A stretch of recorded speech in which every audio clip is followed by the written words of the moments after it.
Alright, boys and girls. This is going to be a beginner's guide to aiming in FPSs, specifically Call of Duty. So, we went over some of the aim settings before in our settings video, but we're going to look at it in a more detailed aspect right now.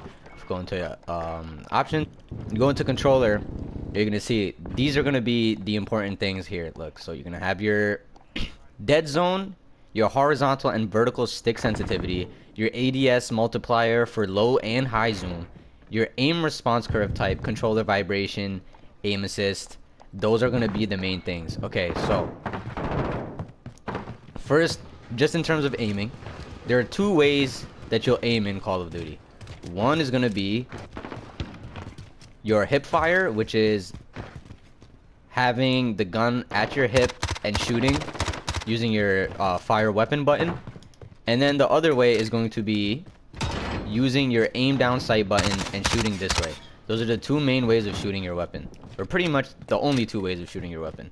And whenever you're doing this, there's different scenarios for using each.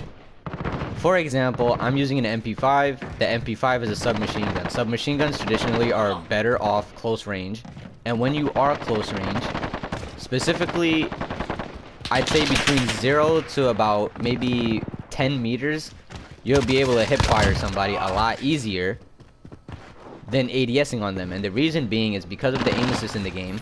If I was to get in someone's face and try and shoot them, I'm trying to get in his face, it's hard for me to track the person because of how close they are. So in those kind of scenarios, that's when you want to hip fire or hip fire into an ADS, which means you're going to start out hip firing and then aim in. So obviously one of the other things about shooting is you're going to have to understand the weapon you use. That's the first thing. Like I said, I'm using an MP5, which is a submachine gun. Next, what you're going to want to know is the recoil pattern of the weapon and at what ranges to use it. So if someone's like how people are over there, it's a little difficult for me to end up getting a kill at that range with the submachine gun as opposed to something like an assault rifle. So this guy down here, that's the range you'd want to use your SMG. You can still use your SMG's long range specifically if people are weak, but that's the gist of knowing the weapon you're using. Now the other thing is knowing the recoil pattern of the weapon you're using. So like I said, using MP5, I'm going to use the bullet tracings on this wall, or actually this wall over here, to show you what the recoil pattern is. So I'm holding down my aim down sight button and I'm going to hit fire without doing anything else, okay? So this is me just holding down my shoot fire weapon. That's the whole clip right there. And as you can see, it goes upwards and to the right in that type of fashion. So the way you combat that, using your right stick after you shoot, you're going to want to hold down your right stick in the opposite direction of the recoil. So you're going to want to hold it down and slightly to the left. And what that's going to do is it gives you a lot tighter of a spread, and you'll be able to hold your recoil onto the target and not miss any shots. So now, if we look here, if I was just to look at this guy and hold R1, it's going way above his head. But if I was to, let me just reload real quick. He's too close. I can't give an example with that guy. How about this guy right here? If I'm holding down on my right stick, it's looking like I'm lasering this guy when all I'm really doing is controlling the recoil. See that? I'm just controlling the recoil accordingly.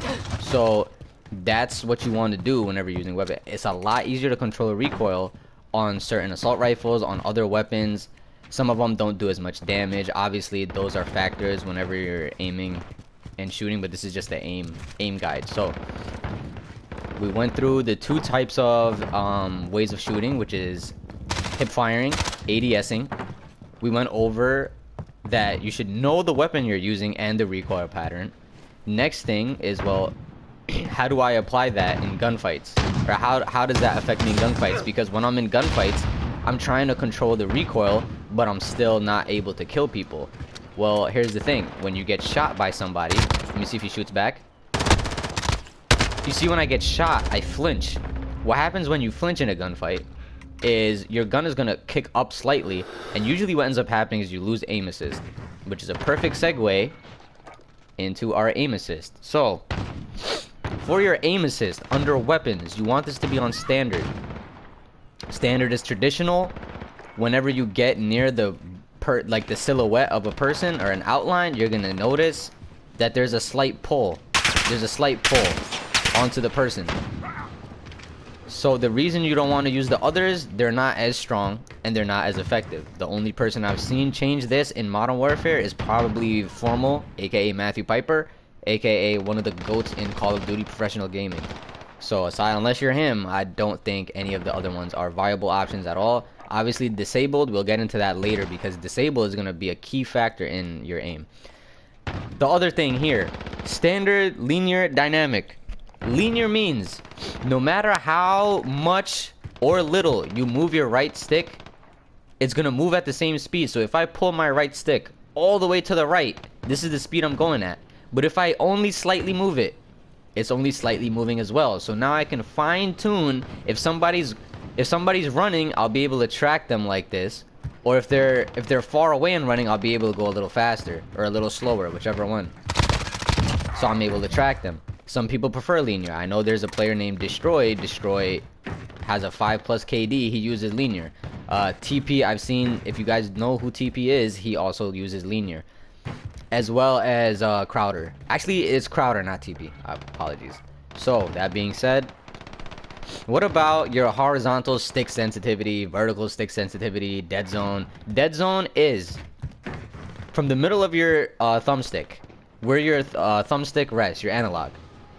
If there's any slight movement, so I'll put mine at 0. Okay, I'll put mine at 0. And as you can see, right, I'm gonna move my right stick and leave it. I'm gonna move it like this and leave it. As you could see, very slightly, my controller, my aim is still moving. Look at the trailer. You see how it's about to get out of that gray area into the green area? Why does that happen? Because the input is being detected from the middle of my controller, because my controller is no longer new. My controller has a little bit of wear and tear. So what happens is my analog stick doesn't sit directly in the middle of the controller. And what ends up happening is you get something called stick drift. So what dead zone does is it's able to nullify from the middle in a circumference what your controller detects and what it doesn't detect. So that way, if you have stick drift, you'll be able to look. I'm gonna move my stick and leave it. Move my stick and leave it. Look, it's not moving. It's not moving. It's not moving. Why? I added 0.06 dead zone to my controller, and so now all those little tiny minuscule detections the controller was picking up aren't being detected because I've added a dead zone. So literally, it's quite literal. A dead zone. That zone 0.06 is dead now on my controller. So now I don't have to worry about stick drift. So that's that. Now, how do I determine what sensitivity to use? Well, some people are using 20/20 sense like Mutex, and sometimes Repulse. Why can't I use 20/20 sense? Here's why. Because 20/20 sense is extremely fast. It takes a lot of time to get used to. So a lot of it is comfortability. How do you get used to the sensitivity that's right for you? What I would suggest doing is you want to look, see if you can find a person. Okay, look, here's a guy right here. You're gonna want to try and snap onto him. So you're gonna see how quickly you can snap onto him and how accurate. So I'm able on 6.6, I know what it feels like. I can snap onto somebody. If you're going past them, if you see somebody and you're going like this, let's see if he passes by. No, okay. If you see this guy and you're like, boom, and you end up over here, your sensitivity is probably a little too high. If you go a little too short, your sensitivity is probably a little too low. So what you want to do is, I suggest going somewhere between 5 and 7. Because although aiming is the whole purpose of Call of Duty, you want to be able to aim properly, movement is also huge. And if you have really slow sensitivity, you're going to be able to hit your shots, but you're not going to be able to move around the map properly. Also, if your sensitivity is extremely slow, you won't be able to, if someone's up close in your face and running past you, you won't be able to turn around and be able to keep up with them because your sensitivity is slow. And I feel like 5 to 7 are the best sensitivities for those that start out. Now, if you want to change, you want to go faster, right? A lot of people like you know, going really fast with your sensitivity, you can go ahead and do that. I would suggest doing it in increments. Don't go by threes. Don't jump straight to 2020. Take your time and get there. Take your time and get there, and it's gonna feel seamless. It's gonna be a seamless adjustment getting to a higher sensitivity. So now that we have sensitivity, what about these right here? We have ADS sensitivity multiplier low zoom and ADS sensitivity multiplier high zoom. What that is, ADS means aim down sight. This is when you aim down your sight. You're holding your aim down sight button. For me, it's L1. For some people, it's the left trigger or the L2. And when you're ADSing, that's what we call it, ADSing. The speed that you're able to go left and right, that's your low zoom. Low zoom is from iron sights to 3.25x. So as you can see, further customize the 6 sensitivity while aiming down sights only apply to low magnification levels less than 3.25x. Setting the values to 1 will keep this ADS sensitivity the same. So when people are playing at higher sensitivities, let's say you want to play at a higher sensitivity and you don't want to sacrifice any aim at all. Well, what you can do is, let's say you want to play 8-8. You can lower this, because this is the multiplier. You can lower it to 0.8. So what that's going to do is, while you have the movement of 8-8, right? When you ADS, it's going to be slower because your magnification, the multiplier, is now lowered. So instead of getting 8-8 as your ADS, you're now getting something slightly less. So as you could see, I did miss a couple of shots. Obviously, I don't play 8-8. I'm not used to it. But it's not that bad because I've lowered it. So it's like somewhat of a little adjustment you can make so that you can get the same feel of 6-6 when you're ADSing while having the movement of 8-8. So that's a little trick. And same applies for your zoom sensitivity. What if you're really good at sniping, but you're not good with your movement being above a certain sensitivity? Maybe like you don't want to play on 10-10 like you did in Modern Warfare 2. Maybe you want to play on 6-6 and you're comfortable shooting regular weapons at 6-6, but you want to be able to snipe, do flick shots, you know that kind of thing, quick scoping. Well, what do? You raise your ADS sensitivity multiplier. You can raise it. Here we go right here. This is going to be anything that's a 325x scope and higher. So this doesn't apply to VLK. This doesn't apply to actual arms. This applies to sniper scopes. This applies to 4x, 6x, 8x, right?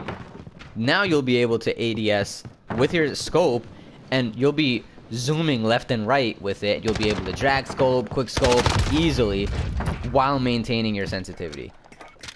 Also, we're going to talk about aim response curve type. There's standard. Oh, I totally blanked out on it. Okay, so standard, linear, and dynamic. Standard is the standard. It's what Call of Duty's been using for years. It feels great.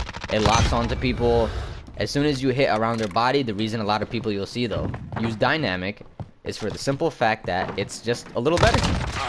How's it a little better? What standard aim assist does, in my opinion, when you're around the person's body, so let's say this is the person.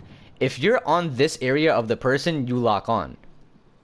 When you're on dynamic, it only locks on when you're actually on the person, but it really sticks to it.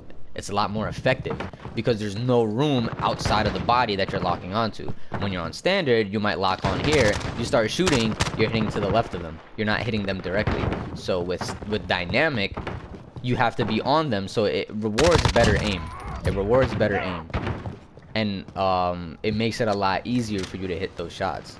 So I would suggest starting off with standard, or if you would like, practice like I am doing against bots using dynamic, so you get the feel of it. Last thing I want to talk about, well, how do I get better at aiming? This is one of the ways. You go into a custom game and you go into the settings. You can figure it out. You guys are smart, and you'll be able to turn on. I would go to free-for-all game mode and you would enable bots. And when you enable bots, set them at recruit. In the beginning, you want to set them on recruit. Why? Because you don't want them shooting back. You want to get the feel of the weapons you're using. You want to understand the recoil patterns. You want to understand how it feels. After the first couple bullets, you'll notice that the recoil pattern might change. And you want to get used to finishing somebody. Sounds weird, but it's okay. We'll get through it. You want to know what it's like to finish and be able to maintain and hit shots throughout the kill. Another thing I would suggest, this is mostly for Warzone. A lot of people are playing Warzone. They're not doing this for multiplayer. So you can set the bot, you can set their health at 250, which is what the health is in Warzone with 3 plates. You have 100 regular health, and each plate is 50. It's considered like health, 50 health. So 200, 100, and 150 is 250. So you set them at 250. Obviously, we can't use the Cold War weapons in multiplayer for Modern Warfare, which is fine. Just throw on like a MP5, an M4, a Grau, an AMAX. And just get used to what it's like being able to shoot and kill somebody at 250 health repeatedly. And the ways you can start challenging yourself is raising the difficulty or setting it at mixed. So you're going to raise the difficulty because they're going to start shooting back. And when they start shooting back, you'll understand how to adapt when you're getting flinch damage, how to control your weapon. If somebody's moving, if somebody's standing still, how do I shoot them? If somebody's moving left to right, how should I hold the aim? Do I, like he's moving left to right, I have to be steady with it. You know, like you want to be able to move with them. So that way you don't miss a bullet, because a lot of the times what people will do is they see somebody, they'll aim in, they'll stand still and do this. Well, what if I told you you can do it a lot easier by, oh my goodness, by using your left stick as well and being able to do what's called strafing with the person, so you're aligned with them at all times when they're moving. So like right there, I strafed, the guy was standing still, I strafed past him. So these are things you're gonna learn on the way. The more kills you do, the more repetitions you get in, the better you'll understand and feel out the game.